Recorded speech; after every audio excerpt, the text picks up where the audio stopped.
सध्या महाराष्ट्र नवनिर्माण सेनेला महायुतीमध्ये सहभागी करून घेण्यासाठी घडामोडी सुरू आहेत। मंगळवारी दिल्लीत राज ठाकरे यांनी भाजपचे वरिष्ठ नेते अमित शहा यांची भेट घेतली आणि आता मनसे महायुतीत आल्याची घोषणा करायला केवळ औपचारिकताच बाकी आहे। यामध्ये विनोद तावडे यांची भूमिका महत्त्वाची राहिल्याची चर्चा जोरात सुरू आहे।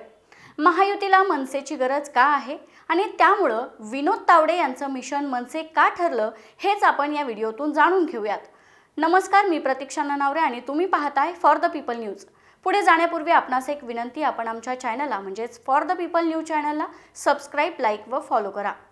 राज ठाकरे हे सोमवारी रात्रीच दिल्लीत दाखल झाले। अमित शहा यांची भेट घेण्यापूर्वी विनोद तावडे यांनी राज ठाकरे यांची भेट घेतली।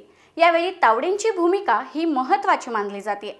या दोन्ही नेत्यांमध्ये बंद दारात नेमकी कशाबाबत चर्चा झाली असावी याविषयीच आपण अंदाज बांधू शकतो।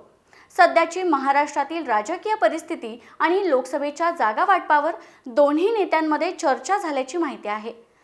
राज ठाकरे महायुतीत आल्यास त्यांना कोणत्या आणि कुठून जागा सोडायच्या यावरही या बैठकीत चर्चा झाल्याची शक्यता वाटते।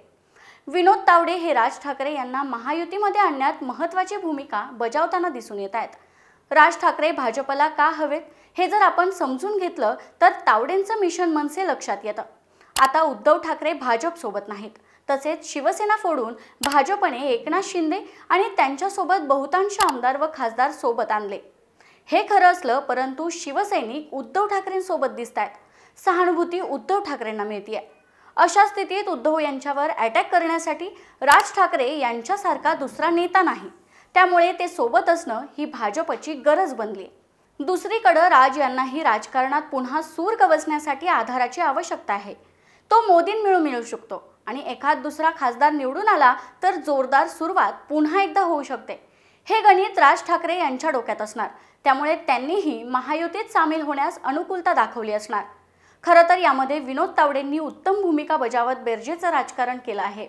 2014 मध्ये नरेंद्र मोदी लाटेत राज्यात भाजपचं सरकार आलं, त्यावेळी तावडे शिक्षण मंत्री होते। त्याच तावडेंचं तिकीट 2019 मध्ये कापण्यात आलं, तरीही तावडेंनी कुठेही जाहीरपणे नाराजी व्यक्त केली नाही। असं सगळं असताना तावडे मात्र केंद्रीय नेतृत्वाच्या कायम संपर्कात राहिले। पुढे केंद्रीय राजकारणात त्यांना महत्त्वाच्या जबाबदाऱ्या मिळाल्या। भाजपनं त्यांची आधी सचिव आणि त्यानंतर महासचिवपदी नियुक्ती केली। यंदाच्या लोकसभेसाठी भाजपची 195 उमेदवारांची पहिली यादी विनोद तावडेंनी जाहीर केली आहे। याबरोबरच यंदाच्या जागा वाटपात, तिकीट वाटपात तावडेंची भूमिका ही महत्त्वाची राहिली आहे। आता तावडेंचं मिशन मनसे फत्ते होताना दिसतंय। आता मनसेला किती जागा मिळणार आणि त्या कुठल्या असणार एवढंच बाकी आहे।